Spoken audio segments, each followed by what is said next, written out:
Assalamualaikum warahmatullahi wabarakatuh.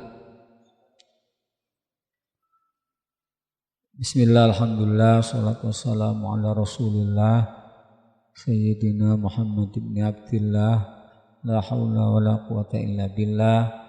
Subhanaka la ilma lana illa ma'allamtana innaka antal alimul hakim. Rabbi shrah li sadri wa yassir li amri wa hlul 'uqdatam min lisani yafqahu qawli amma ba'd. Qala al-muallifu rahimahullahu ta'ala wa nafa'ana bihi wa bi ulumiddin fid darain amin. Al-Fatihah.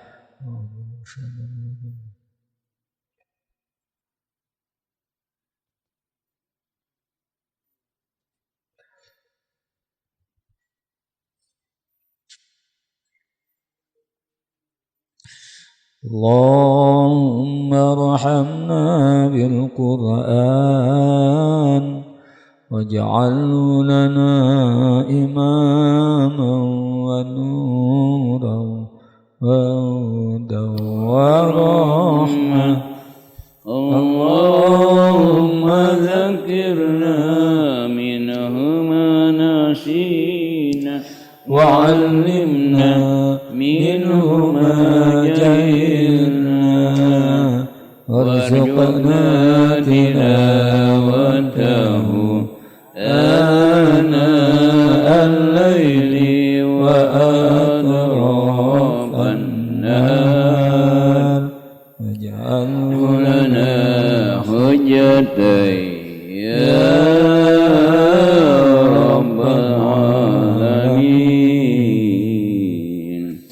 Allahumma arhamna bil Qur'an waj'alhu lana imaman wa nuran wa hudan wa rahmah. Allahumma dzakirna minhu ma nasina wa 'allimna minhu jahilna warzuqna tilawatahu ana al-laili wa atrafan nahar waj'alhu lana hujjatan ya rabbal alamin. Allahumma arhamna bil Qur'an waj'alhu lana imaman wa nuran wa hudan wa rahmah. Allahumma dzakirna minhu ma nasina wa 'allimna minhu ma jahilna warzuqna tilawatahu ana al-laili wa atrafan nahar waj'alhu lana hujjatan ya rabbal alamin.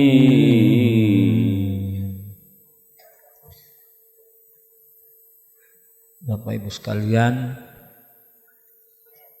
mohon bantuan doa untuk almarhum Haji Nuraini Bahrun yang telah berpulang ke rahmatullah. Semoga amal ibadah beliau diterima oleh Allah Subhanahu wa taala serta diampuni dosa-dosa beliau.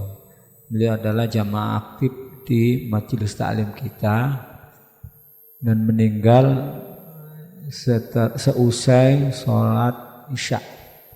Menurut keterangan Ustadz Syakur yang bersilaturahim ke rumah, katanya ada rencana setelah isya beliau mau mentasheh al-fatihahnya, karena ketika mau ditasheh pas azan isya.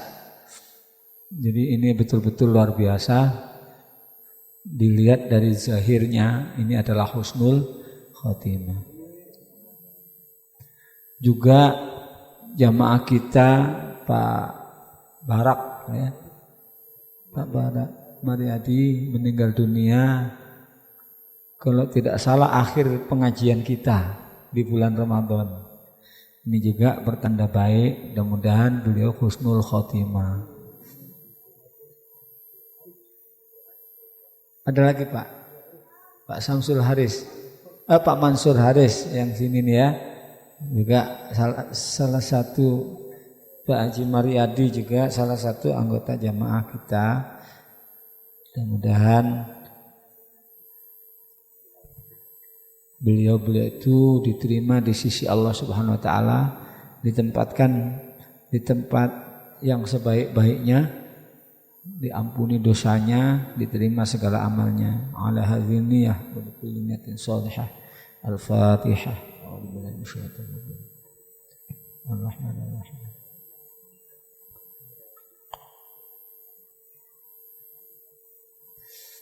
Kemudian juga mohon barokah doa untuk anak kami Akbar Maulana bin Paulus Ujang yang sudah 4 hari di Stock Center. Anaknya Pak Sanusi, semoga cepat diberikan kesembuhan. Al-Fatihah. Iya karena iya karena Bapak Ibu sekalian, hari ini insya Allah kita memasuki surah Al-Maidah. Kemarin terakhir kita mengkhatamkan surah An-Nisa. Sekarang masuk ke surah Al-Maidah. Kalau tidak salah ini surah kelima ya. Kelima dari susunan surah setelah Al-Fatihah, Al-Baqarah, Ali Imran, An-Nisa, baru Al-Maidah. Al-Maidah ini disebut surah Madaniyah atau Madani. Walaupun turunnya ketika Rasulullah dalam perjalanan menunaikan umrah wada atau haji ya. Beliau sedang mengendarai onta ketika surah ini diturunkan, onta beliau terasa sangat berat sehingga ada riwayat beliau sempat turun dari onta beliau. Jadi ayat-ayat Al-Quran diturunkan itu tidak mudah Pak. Kita alhamdulillah belajarnya mudah, ringan ya kan, sambil ngantuk-ngantuk bisa. Tapi ketika wahyu itu diturunkan berat, Rasulullah itu menerima wahyu. Bahkan kalau wahyu itu diturunkan gunung-gunung pun tidak sanggup, ya kan?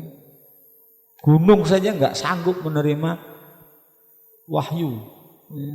Tapi Rasulullah diberi kekuatan melebihi kekuatan gunung, sanggup menerima wahyu. Dan diturunkan sekaligus. Ya, ini sekaligus. Ada yang berpendapat ini adalah wahyu yang terakhir turun. Al-yauma akmaltu lakum, dengan ayat itu maka sudah sempurna agama Islam, sudah tidak turun lagi wahyu. Jadi ada yang berpendapat ini adalah wahyu yang terakhir. Karena ada al-yauma akmaltu tadi. Sudah disempurnakannya agama. Jadi ini ditaruh setelah surah An-Nisa. Di surah An-Nisa itu tentang teori-teori hukum, ya, masalah waris, masalah nikah, dan akad-akad yang banyak di dalam surah An-Nisa. Kemudian juga di surah-surah sebelumnya. Jadi 4 surah itu kemudian prakteknya di surah Al-Maidah. Walaupun Al-Maidah itu sendiri artinya hidangan. Kenapa disebut surah Al-Maidah? Karena di dalamnya ada permintaan Al-Hawariyun untuk meminta kepada Nabi Isa didatangkan hidangan dari langit. Nah, nanti ada ketemu ayat itu, maka itu dipakai sebagai nama surah ini. Ini pengantar saya. Jadi kita lihat ayat-ayatnya hari ini, insya Allah kita kalau dilihat undangannya itu halal bihalal, dan insya Allah malam ini ketupat yang muncul, insya Allah.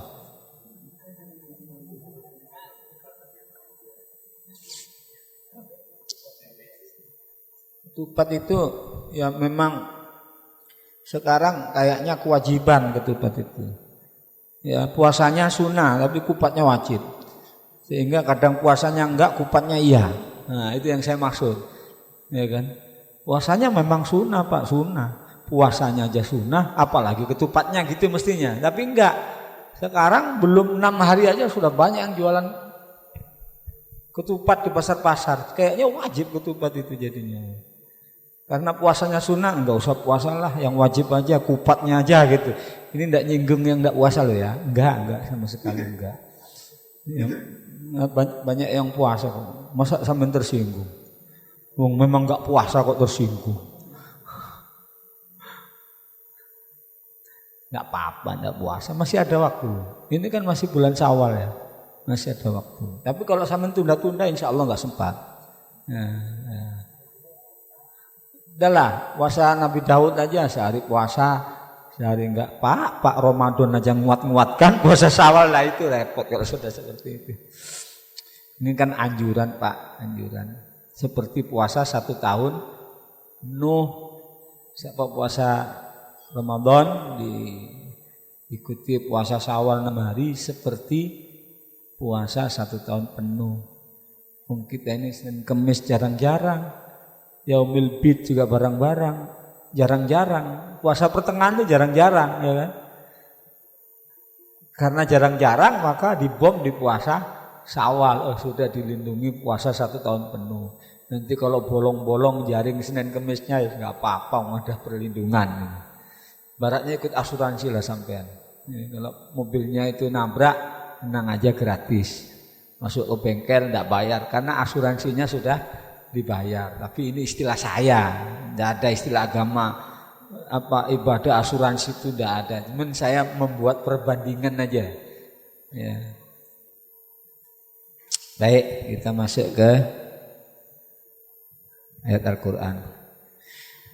A'udzu billahi minasy syaithanir rajim.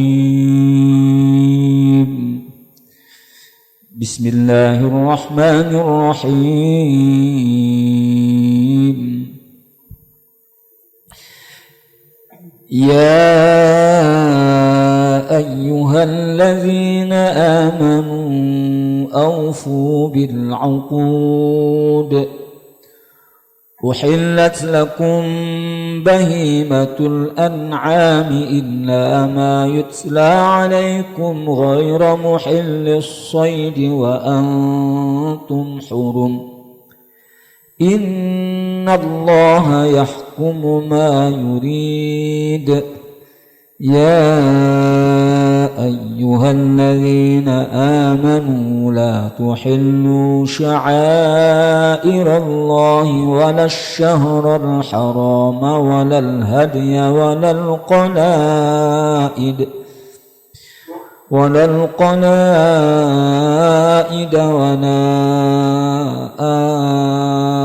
آمين البيت الحرام يبتغون فضلا من ربهم ورضوانا وإذا حللتم فاصطادوا ولا يجرمنكم شنآن قوم أن صدوكم عن المسجد الحرام أن تعتدوا وتعاونوا على البر والتقوى ولا تعاونوا على الإثم والعدوان واتقوا الله إن الله شديد العقاب صدق الله العظيم.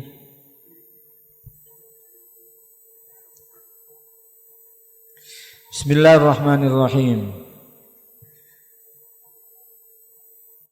Ya ayyuhalladzina amanu. Wahai orang-orang yang beriman. Sahabat-sahabat Rasulullah, kalau ada ayat menggunakan ya nida seperti ini, ya panggilan, dan yang dipanggil orang yang beriman, takut sekali kalau tidak masuk dalam barisan itu, sehingga berbondong-bondong mendengarkan, memperhatikan panggilan itu. Supaya apa? Supaya dimasukkan dalam golongan panggilan itu. Bisa dipahami Pak maksudnya? Ya. Ini ngaji ini sudah fresh Pak, karena sudah puasa Ramadan, puasa 6. Jadi kecerdasannya insya Allah bertambah-tambah. Ya. Makanya ngaji ini harus diikuti dengan kecerdasan pikiran, kejernihan hati. Tinggalkan dulu masalah di rumah, tinggalkan dulu masalah kredit yang belum dibayar, tinggalkan semuanya. Ayo kita konsentrasi di Al-Quran. Kenapa Pak? Saya bilang kredit di rumah sampai senyum, banyak gak kreditnya? Sahabat menunggu, apa ini? Apa ini? Apa ini? Ada apa ini? Karena saya sering sampaikan paling tiga hal. Kalau sudah berbicara menggunakan ya nida, yang disasar adalah orang-orang mukmin ataupun yang lainnya. Maka 3 hal yang pasti, salah satu dari 3 hal yang akan disampaikan. Yang pertama, kalau enggak berupa perintah, ya kan? Dia berupa larangan. Kalau enggak berupa perintah, enggak berupa larangan, maka pasti informasi yang sangat penting. Maka sahabat-sahabat tidak mau ketinggalan. Apa ini? Apa ini? Apa ini? Kita disuruh apa? Kita dilarang apa? Ada informasi apa? Itulah sikap para sahabat ketika mendengarkan panggilan menggunakan ya nida seperti ini. Mereka sangat takut kalau nggak diakui imannya. Mereka sangat berharap masuk dalam panggilan orang-orang yang beriman. Itu dulu Pak, itu dulu. Sekarang takut kalau dengarkan, jangan-jangan saya juga disuruh gitu. Sekarang kan gitu. Bisa diterima Pak ya? Wah, udah kewajiban, aduh. Bulan Ramadan lagi, ya ayyuhalladzina amanu kutiba. Wajib lagi. Orang yang imannya tipis-tipis itu seperti itu. Tapi kalau sahabat-sahabat dulu tidak bisa dibanding imannya. Seluruh sahabat itu waliullah. Sekarang kalau ada wali aja kita rebutan nyium tangannya. Ya kan? Kita rame-rame ke Banjarmasin nemui guru ijai, dianggap wali. Ya mudah-mudahan wali betulan. Dicium tangannya bagus, karena ulama itu warasatul anbiya. Kalau sahabat tuh di atasnya guru ijai. Di atasnya Syekh Muhammad Arsyad Al-Banjari, di atasnya Pak. Kelasnya sahabat itu di atasnya. Semua sahabat itu waliullah, kekasih Allah. Dan semua sahabat itu masuk surga. Itu Pak, ada yang masuk neraka. Berarti bukan sahabat. Sahabat itu siapa? Sahabat itu ialah orang yang bertemu Rasulullah, beriman kepada Allah dan Rasulnya, menjalankan apa yang diperintahkan dan menjauhi apa yang dilarang. Itulah sahabat. Kalau orang yang bertemu dengan Rasulullah enggak beriman, seperti Abu Jahal, Abu Lahab, ya bukan sahabat. Itu musuhnya Nabi.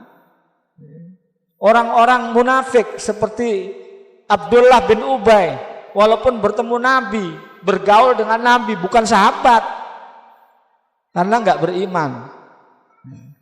Di bawah sahabat itu tabi'in. Tabi'in itu orang yang berjumpa dengan sahabat tapi tidak berjumpa dengan Nabi. Bisa dipahami Pak ya? Di bawah tabi'in, tabi'in. Orang yang berjumpa dengan tabi'in tapi nggak berjumpa dengan sahabat, nggak berjumpa dengan Rasulullah. Tabi'in. Ada lagi, ya seterusnya Pak, tabi'in. Ya, tinggal sampean kalikan aja. Ya. Sampai kepada ulama-ulama salaf, ulama-ulama zaman dulu, sampai kepada ulama-ulama kholaf, ulama-ulama modern, ulama-ulama zaman sekarang. Ya.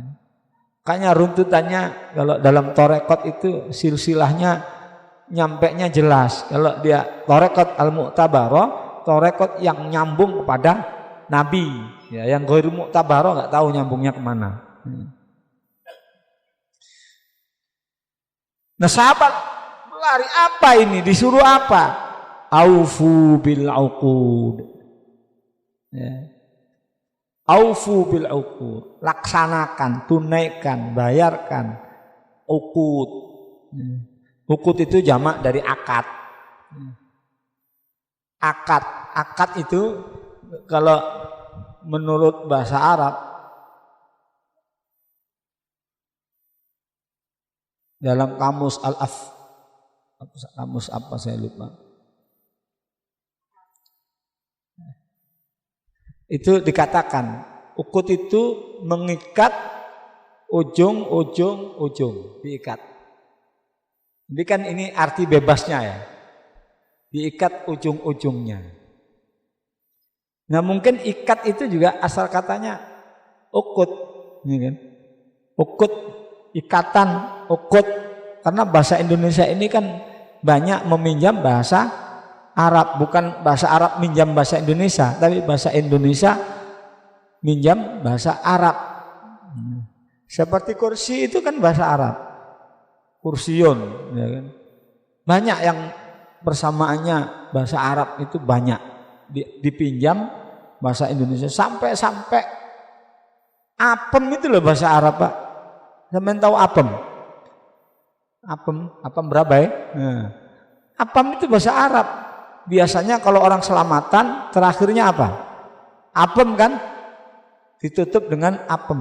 Padahal itu asalnya afwan. Mohon maaf kalau ada hidangan yang kurang pas, afwan, mohon maaf. Karena jadi bahasa Banjar apam berabai. Asal jangan apam berabah Pak lah, apam berabai. Bahasa Arab Pak. Banyak bahasa Arab yang kita pinjam. Cuman orang Indonesia ini memang pinter Pak.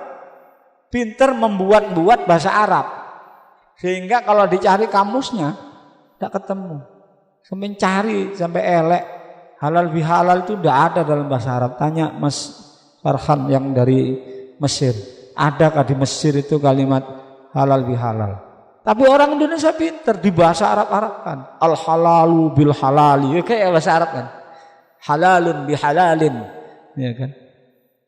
Padahal itu dulu karena ini diminta menghubungkan dengan ketupat tadi ya. Ya kan? Kan hidangannya malam ini ketupat. Ketupat kandangan maksudnya. Ya. Tapi di rumah masing-masing. Ini kan semuanya menggunakan istilah bahasa Arab. Halal bihalal itu dulu Pak Karno itu kebingungan sebenarnya. Anak bangsa ini cakot-cakotan, bertengkar, yang politikusnya bertengkar antar politikus, tidak bisa rukun, kebingungan Pak Karno. Akhirnya datang ke pondok tambak beras di Jombang, ya, tambak beras. Kiainya siapa? Kiai Wahab Hasbullah. Kiai Wahab Hasbullah itu sering diutus oleh Kiai Hasyim Asy'ari untuk nangani permasalahan pertikaian. Waktu kuburan Nabi mau dibongkar, dulu kan Wahabi mau bongkar kuburan Nabi itu, tahun berapa saya lupa. Kiai Wahab Hasbullah ini yang ditugaskan oleh Kiai Hasyim Asy'ari. Ulama-ulama Arab itu tidak berani sama raja Arab. Karena apa? Mereka sendiri berpecah, tidak rukun, ya kan? Karena tidak rukun, siapa ini yang menyatukan?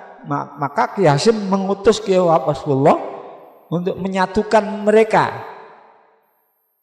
Ditunggu Kiai Wahab Hasbullah, ternyata Kiai Wahab Hasbullah itu bukanlah orang yang tinggi besar, orangnya kecil Pak.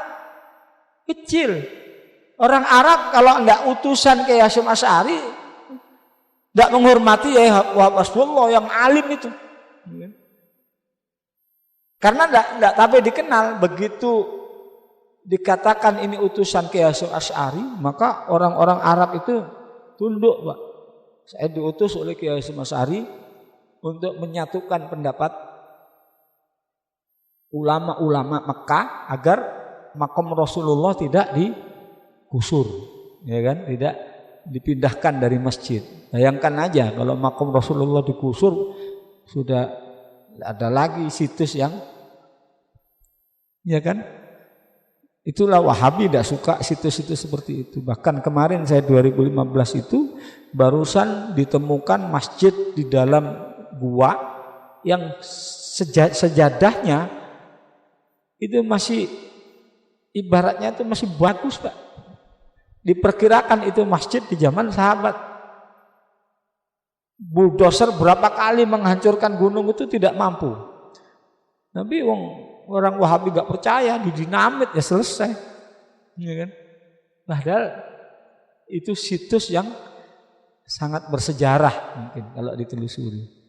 Nah begitu Kiai Wahab Hasbullah datang, ngelihat orang ini mata memandang tapi tidak penuh kasih sayang karena pertikaian antar ulama, kadang-kadang salaman ya peluk-pelukan tapi tidak sampai ke hati. Bagaimana berpidato di hadapan ulama-ulama yang hatinya tidak menyatu? Maka tugas pertama adalah membuat mereka tersenyum dulu. Ini karena sesaling mereka kan begini. Sampai sekarang itu, Pak, yang sekte-sekte yang perang itu tidak bisa bersatu. Dari mana ceritanya? Dikarang lah oleh Wahab Hasbullah yang saya ceritakan tentang cerita Nabi Nuh waktu kapalnya mau mendarat. Binatang disuruh masuk sepasang-sepasang tapi tidak boleh kawin. Mohon maaf, beliau cerita alat kelaminnya disimpan dalam kotak katanya. Kata Wahab Hasbullah, padahal ini bahasa beliau aja nggak ada yang seperti itu ceritanya kan. Mau membuat orang ketawa dalam otak. Mulai ketawa sudah orang Arab. Lalu setelah pembagian alat kelamin semua terbagi, tinggal semut yang nggak kebagikan katanya. Nabi Nuh lupa bagi punya semut, sehingga semut itu mencari. Ya, tiap ketemu temannya dia bisiki, sudah ketemu gak punyamu. Ini dikarang, ketawa Pak, terbahak-bahak seluruh ulama Arab itu. Sudah ketemu gak punyamu. Padahal ini maksudnya nyindir. Orang Arab tuh salaman, peluk-pelukan, tapi hatinya tidak bersatu. Ya kayak semut mencari punyanya itu jadinya. Ketawa Pak, tawa cair suasana, baru disampaikan materi yang disuruh oleh Kiai Hasyim Asy'ari. Jadi memang ada Pak, dakwah itu tidak harus pakai dalil, ya kan? Nah, didalili orang Arab lebih pintar dari yang dalili. Ya. Sama ulama-ulama Wali Songo dulu tidak pakai dalil loh Pak. Orang Buddha mau didalili dalil apa? Tapi Wali Songo itu bukan nggak hafal Al-Quran, Wali Songo itu hafal Quran, hafal Maktabah Samilah, ya. Kitab-kitab hadis hafal. Apa itu digunakan? Misalnya, ya ayuhan nas, orang main judi, orang tingkepan, bilang ya ayuhan nas. Tidak perlu ya ayuhan nas, didekati, diceritakan, dipeluk, meleannya tidak usah dirubah, substansi isinya yang main judi, yang mabuk, itu aja yang dirubah, diajak orang berbuat baik, diganti dengan kalimat-kalimat thayyibah, sehingga dalam sejarah masuknya Islam di Indonesia yang dulu tidak ada Islam, minoritas bisa menjadi mayoritas, itu tidak ada pertumpahan darah. Ada sejarah yang mencatat masuknya Islam itu dengan pedang, dengan kekerasan. Tidak ada Pak, dengan pendekatan ulama-ulama yang bijak, dengan bil hikmah, dengan mau'idhah hasanah. Akhirnya orang senang berbondong-bondong masuk Islam. Yang tidak mau masuk Islam minggir ke Tengger, minggir ke Bali. Yang tidak mau masuk ya menyingkir dengan sendirinya. Diatur itu strategi dakwah oleh para wali dulu. Udah ada dulu ngebom, apalagi pakai bom panci itu udah ada Pak. Ya kan? Udah ada, masuknya itu dirangkul. Apalagi ngebom masjid, di mana dalilnya boleh ngebom masjid, orang sembahyang di bom itu di mana? Mestinya polisi dianggap togut. Kalau togut itu boleh dibunuh, ya kan? Lalu dibom masjidnya polisi. Nah, ini tidak benar. Maka melalui momentum Syawal ini mestinya kita mengevaluasi. Ada yang salah dalam dakwah masa kini, yang tidak lagi merangkul bahkan saudaranya di kafir-kafir, di bid'ah-bid'ah, ya kan? Hanya pemahamannya sendiri yang benar, pemahaman orang lain salah. Kalau sembahyang harus pemahamannya sendiri, merapatkan saf itu harus kaki diinjakkan ke kaki temannya. Kalau kukunya panjang sakit Pak diinjak Pak, ya kan? Diinjak. Padahal orang lain menafsirkan bahu yang harus diratakan. Lalu pakai alat hadis, nanti kalau tidak rapat begini setannya bisa masuk. Lalu ulama NU bikin gelagar, ya raja kalau setan masuk mau sembahyang biarkan aja. Lalu dikomentari macam-macam, bahasa guyon dikomentari macam-macam. Agama ini ada satu saat harus keras nyampaikannya, tapi ada satu saat harus lembut, ya kan? Ini loh, udah minggir-minggir masih diinjak, udah kukunya panjang diinjak. Saya rasa terganggu orang yang tidak biasa seperti itu. Coba kalau dirapatkan bahunya, insya Allah lebih aman. Lalu di bid'ah, di dolalah, di neraka. Dulu ndak ada ulama-ulama dulu seperti itu. Ya. Ayo, mumpung ini upatan, Pak Karno minta disatukan itu orang, berhasil menyatukan dengan momentum Hari Raya Ketupat. Idenya dari siapa? Idenya dari Kiai Wahab Hasbullah. Diadakan halal bihalal. Istilah halal bihalal itu istilah beliau, walaupun dalam sejarah itu pernah terjadi, ada orang jualan martabak pada saat bulan Syawal, dia nyebut-nyebut halalun gitu kan. Itu jadi istilah juga halal bihalal. Ya, apapun. Tapi temuan Kiai Wahab Hasbullah ini mengilhami Pak Karno untuk mengadakan acara halal bihalal yang sebenarnya itu silaturahim, menyambung kasih sayang, diikat dalam acara Hari Raya Ketupat sebagai lambang. Ketupat itu ialah beras yang dimasukkan dalam daun janur. Dia walaupun beras tidak keras seperti nasi, tapi dia lembek. Kenapa? Orang yang sudah puasa itu lembek, apalagi puasanya ditambah 6 hari, maka dia seperti ja'a nurun, telah datang cahaya, bercahaya-cahaya dia karena sudah lembut. Dengan Allah habis dosanya, dengan manusia dengan halal bihalal juga habis dosanya, saling memaafkan. Biasanya didampingi dengan lepet. Lepet itu dari ketan, dibungkus juga dengan daun janur, dilipat, diikat. Kenapa ketan? Ketan melambangkan lekatnya sesuatu, bahwa semua manusia itu pasti lengket dengan dosanya masing-masing. Tidak ada seorang pun yang tidak berdosa yang namanya manusia, kecuali Nabi dimaksum, ya kan? Nah, kamu tidak mau memaafkan, lihat kamu. Kalau orang lain punya dosa, ya kan? Ini sudah lembut loh. Ya, kamu juga lekat dengan dosa, nggak bisa lepas. Dengan lepet ini, lepet itu artinya luput. Luput itu ya luput itu ya salah. Maka ini diikat Pak, diikat dengan tali, melambangkan kain kafan. Kalau kamu tidak mau memaafkan, kamu mati nanti. Lihat, diikat loh kayak lepet ini. Ya. Kesalahanmu tidak bisa hilang, maka harus saling memaafkan. Inilah yang terjadi.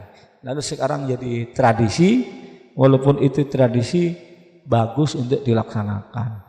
Jangan dibilang bid'ah iya, tapi bid'ah hasanah, bid'ah yang baik.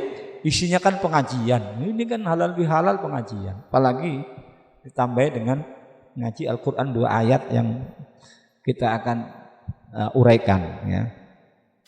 Aufu bil uqud. Uqud, akad-akad. Apa akad-akad? Yang sudah diceritakan di dalam surah-surah sebelumnya. Ya kan? Ada ikatan perkawinan. ada ikatan jual beli, ya kan? Ada ikatan waris, faraid, pembagian. Jadi orang yang menyatakan amantu billah, aku beriman kepada Allah, maka dia punya ikatan dengan Allah. Mengaku beriman, dia harus laksanakan rukun-rukun iman. Dia harus laksanakan rukun-rukun Islam. Karena apa? Dia sudah ada ikatan dengan mengaku beriman kepada Allah, maka aturan-aturan Allah itu mengikat dia. Dia harus sembahyang, dia harus puasa. Itu juga ukut, bagian dari ukut, salah satu akad. Jadi kalau saya boleh membagi berdasarkan tafsir, ada 3 ikatan pokok. Ikatan seorang hamba dengan Allah, ikatan seorang hamba dengan dirinya sendiri, ada perjanjian-perjanjian terhadap dirinya sendiri. Dia bertekad untuk menjadi orang yang baik, dia tobat, maka itu ikatan. Dia berjanji dengan dirinya sendiri untuk memperbaiki, itu ikatan, harus ditepati. Dia bernazar, itu ikatan terhadap diri sendiri. Kemudian akad terhadap orang lain, perjanjian terhadap orang lain yang menyangkut mungkin pernikahan, yang menyangkut mungkin utang piutang, yang menyangkut mungkin waris, yang semua itu sudah dibahas di ayat-ayat sebelumnya. Itulah yang dimaksud ukut. Uhillat lakum bahimatul an'am. Uhillat, telah dihalalkan lakum bagi kamu bahimatul an'am, binatang-binatang ternak. Binatang ternak itu apa? Unta, sapi, kambing. Itu binatang-binatang ternak, domba, ya. Itu dihalalkan. Walaupun kamu itu menunaikan ibadah haji, ibadah umroh, binatang-binatang itu dihalalkan buat kamu makan. Boleh kamu umroh, haji, makan daging boleh, makan kambing boleh, dihalalkan binatang-binatang ternak itu. Bukannya kalau kamu naik haji tidak boleh makan binatang-binatang ternak, cuma makan tempe tahu saja, enggak, ya. Bahimatul an'am itu dihalalkan walaupun kamu menggunakan pakaian ihram, walaupun kamu sedang melaksanakan ibadah haji. Illa ma yutla alaikum, kecuali apa yang akan dibacakan kepada kalian. Nanti ada ayat tentang tentang makanan-makanan yang diharamkan. Maka di sini disebutkan bahimatul an'am itu, binatang ternak itu boleh kamu makan, kecuali nanti ayat yang melarang tentang hal-hal yang haram untuk dikonsumsi. Itu kalau tidak salah di ayat selanjutnya, ya, di ayat ketiga ya. Kemudian ghaira muhillis saidi wa antum hurum, ghaira muhillis saidi, larangan berburu, wa antum hurum, ketika kalian sedang berikhram, ya kan? Ghairu muhilli, tidak halal maksudnya, larangan, ya. Tidak halal berarti haram kan?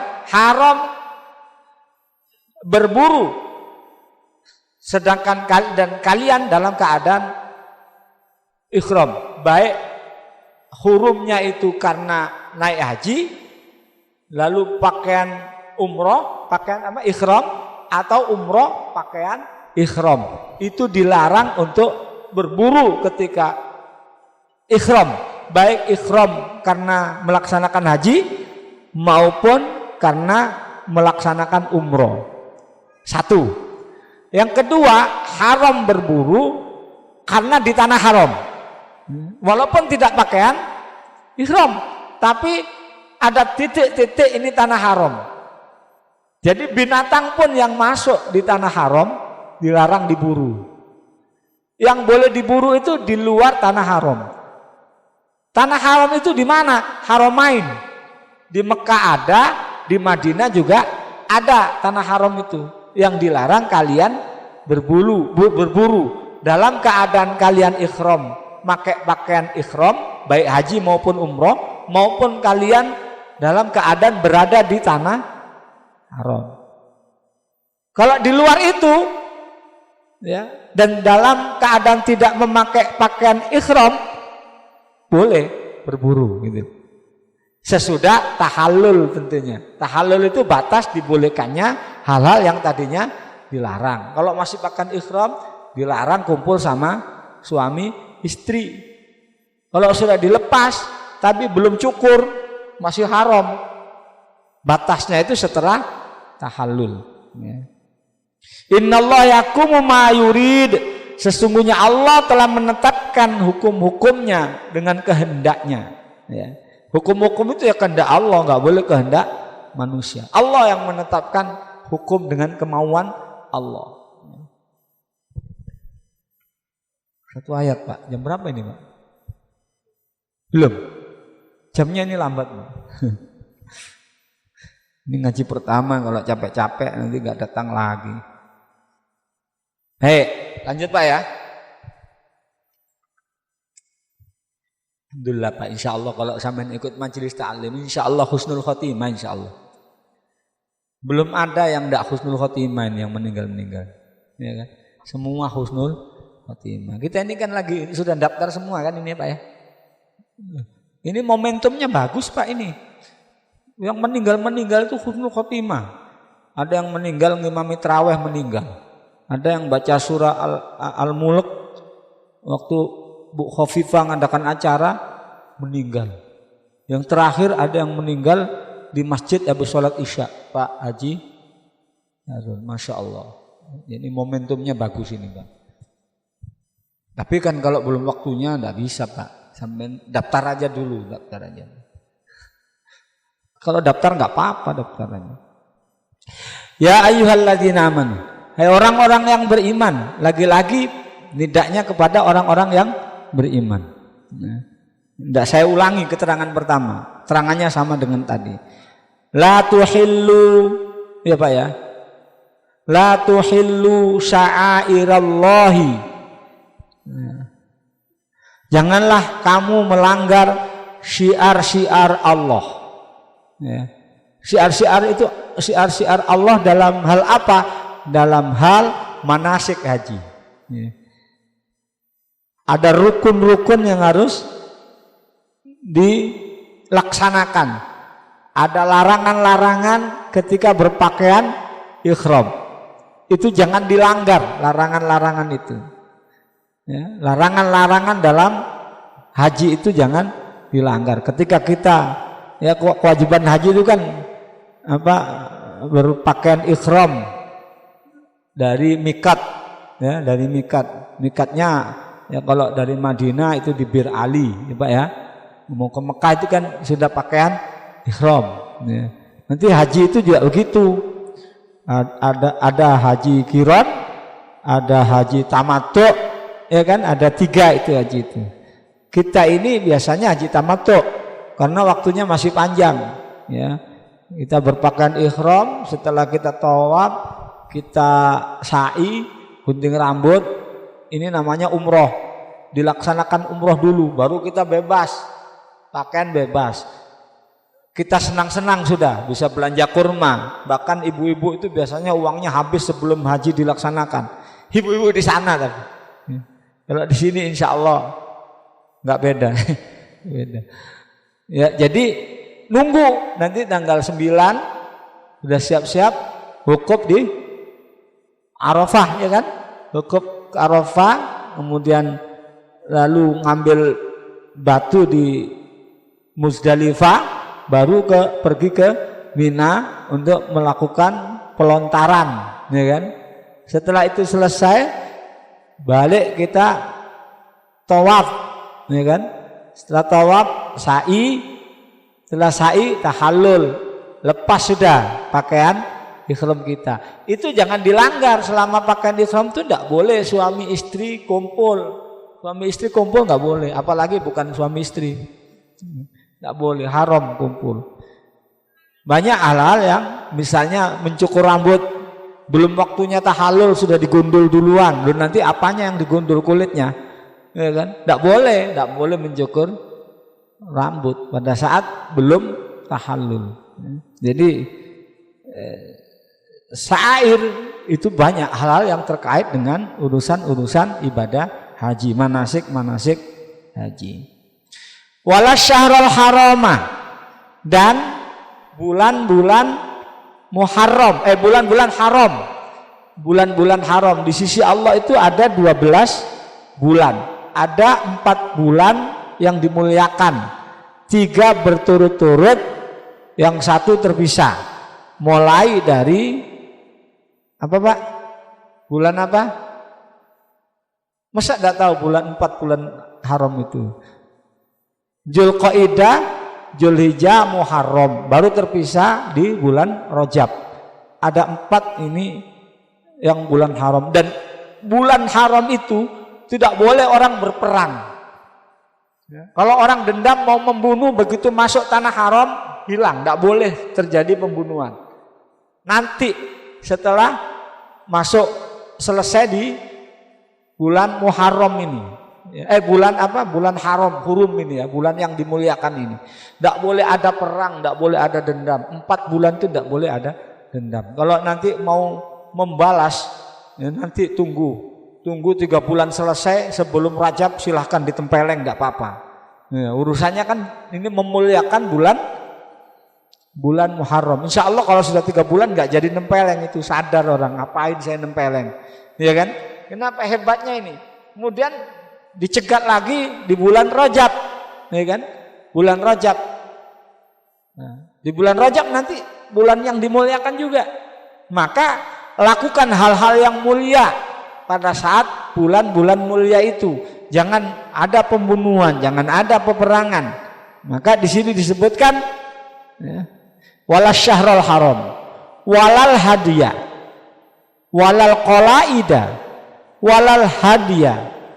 Hadiah itu adalah binatang yang mau dipotong, dikurbankan, baik ditanda dikurbankan untuk setelah pelaksanaan haji.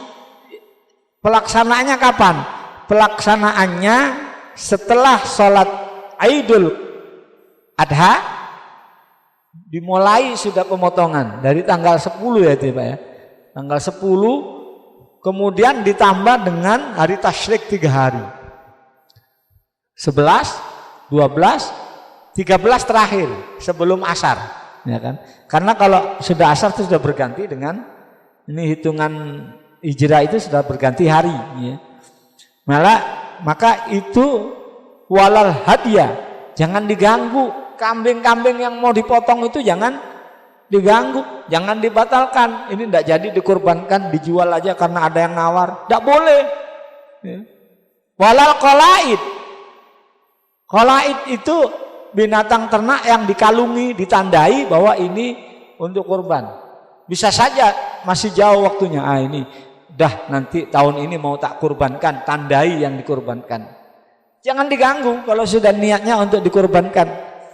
Jangan nanti ada yang nawar, wah ini kada berisi duit nih, ada yang nawar, kena aja kan berkurban. Itu tidak boleh, ya. Tidak boleh diganggu. Wala aminal baital harama, dan janganlah ya, membuat tidak aman baital harama, di baital haram yabtaghuna, mereka yang mengharapkan fadlan min rabbihim, karunia dari Tuhan mereka, waridwana, dan keridhaan. Jangan diganggu orang yang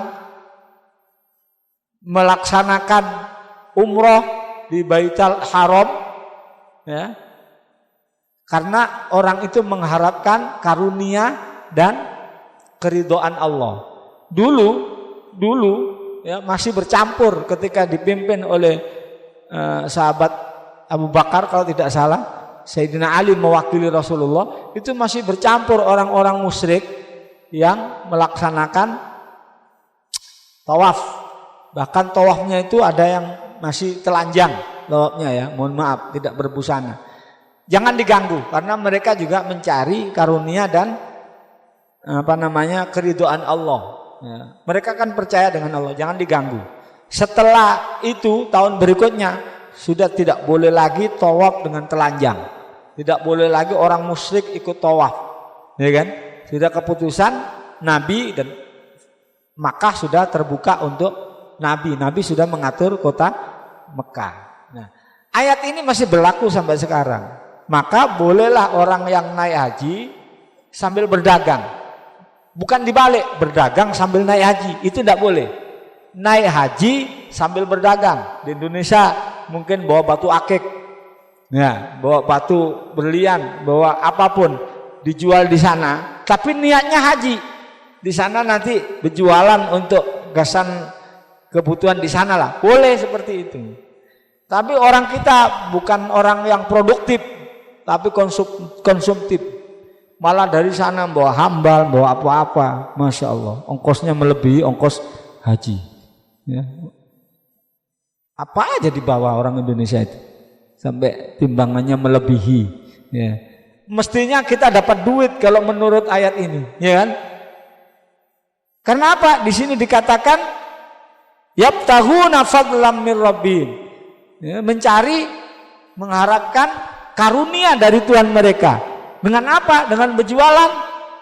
Ya kan? Dulu Imam Abu Hanifah dengan memanggul bawaan jamaah haji mencari upah, tak apa-apa Pak. Sampai naik haji mencari duit dengan mungkin karena sangunya nggak cukup membantu orang, sini saya bawakan, dikasih upah ambil aja. Niatnya kan memang mencari karunia dari Allah, ya kan? Daripada yang begini-begini, ya kan? Yang tangannya nggak ada ternyata disembunyikan tangannya. Kalau di Arab itu tangan nggak ada itu berarti kena hukuman Pak. Kalau di Indonesia kan petran yang nggak ada tangannya, di sana nggak kena hukuman karena mencuri.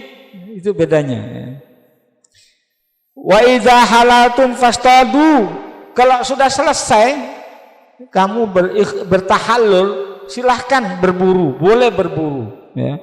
Tapi berburunya harus di luar tanah haram tadi. Wala yajrimannakum sana'anu qaumin an saddukum manil masjidil harami an ta'tadu. Dan janganlah kebencianmu terhadap kaum yang melarang kamu dari Masjidil Haram mendorong kamu untuk balas dendam. Pada saat mereka masuk ke Mekah, Fathul Makkah, ya, Rasulullah itu menyuruh membawa bendera. Yang bawa bendera diambung-ambungkan bendera. Ini saatnya memenggal leher. Ini saatnya membunuh musuh-musuh kita. Wah, ribut ini, ketakutan orang-orang Mekah. Waduh, iya sudah selesai sudah kita. Habis dihabisi oleh Nabi Muhammad dengan pasukan-pasukannya yang 10.000 ini. Karena ada rumor mereka datang untuk membalas dendam. Nabi tanya, siapa yang ngomong itu? Yang bawa bendera itu ya Rasulullah. Diambil bendera, sini benderanya. Kamu tidak pantas bawa bendera itu. Tapi Rasulullah sangat bijak. Bendera dikasihkan anaknya. Kamu yang lebih pantas bawa bendera ini. Coba Pak, Rasulullah itu tidak menyakiti orang walaupun tindakannya melarang. Masih bangga dia, anakku juga yang bawa bendera, kan begitu. Bawa. Lalu Rasulullah mengumumkan, siapa yang masuk Masjidil Haram aman. Siapa yang masuk rumahnya masing-masing aman. Siapa yang masuk rumah Abu Sofyan padahal masih musuhnya Abu Sofyan waktu itu aman. Dihormati Abu Sofyan karena Abu Sofyan mereka hormati. Nabi tetap menghormati. Maka ayat ini jangan dendam. Sudahlah yang lalu biarlah berlalu. Bahasa Inggrisnya kelemben roti-roti, bian saiki. Nah, itu bahasa Inggrisnya. Jadi tidak boleh dendam, tidak boleh ada dendam. Maka janganlah kebencianmu terhadap orang-orang yang dulu di Hudaybiyah melarang-larang kamu untuk berangkat haji. Rasulullah menuruti mimpinya, kan dilarang di Hudaybiyah. Ada perjanjian Hudaybiyah. Janganlah itu membuat kamu, mendorong kamu untuk dendam kepada mereka. Wa ta'awanu 'alal birri wat taqwa. Dan tolong menolonglah kamu dalam kebaikan, tolong menolonglah kamu dalam ketakwaan. Artinya Memang haji itu susah Pak.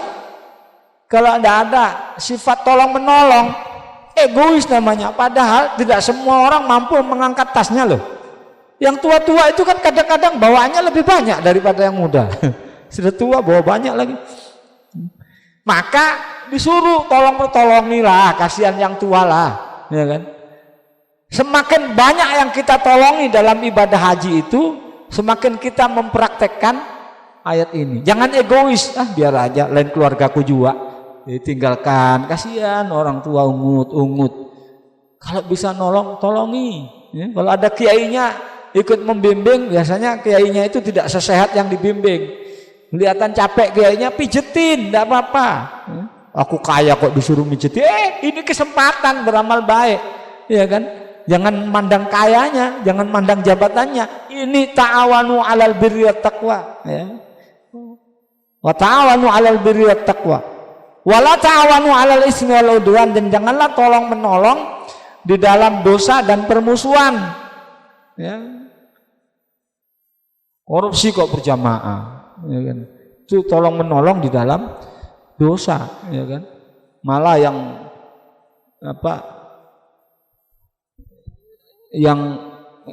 yang membuktikan korupsinya disiram air air keras, ya kan? Siapa itu? Ya takut korupsinya kebongkar. Ya, tidak boleh tolong menolong dalam dosa dan permusuhan. Ya. Di Kompori itu memang kok itu namanya tolong menolong dalam permusuhan. Wattaqullah, intinya takwalah kepada Allah, karena itu adalah sumber kebaikan. Takwa kepada Allah itu sumber kemenangan, sumber kebahagiaan adalah takwa kepada Allah. Innallaha, sesungguhnya Allah syadidul iqab, sangat keras azabnya. Ditutup dengan ini supaya apa yang disebutkan tadi diperhatikan betul-betul, dilaksanakan betul-betul. Kalau tidak, azab Allah itu sangat keras. Demikian dua ayat yang bisa disampaikan. Tidak usah kesusu Pak ngaji itu, nggak usah buru-buru ngaji itu. Pokoknya ngalir aja. Insya Allah. Kalau sampean bisa khatam panjang umur sampean insya Allah. Al-Fatihah. Bismillahirrahmanirrahim. Alhamdulillah. Iyyaka na'budu wa iyyaka nasta'in. Shiratal mustaqim, shiratal ladzina. Amin amin ya rabbal alamin. Allahumma shalli wa sallim wa barik ala sayyidina Muhammad wa ala ali sayyidina Muhammad. Alhamdulillah rabbil alamin. Allahumma anfa'na bima 'allamtana wa 'allimna ma yanfa'una. Rabbi zidna ilman nafi'a warzuqna fahma. Rabbana hab lana min azwajina wa dhurriyyatina qurrata a'yun waj'alna lil muttaqina imama. Rabbana ighfir lana dhunubana wa liwalidayna kama rabbawna shighara. Rabbana atina fid dunya hasanatan wa fil akhirati hasanatan wa qina adzabannar. Subhana rabbina rabbil izzati amma yasifun wa salamun alal mursalin walhamdulillahi rabbil alamin. Wallahu a'lam bissawab. Assalamualaikum warahmatullahi wabarakatuh.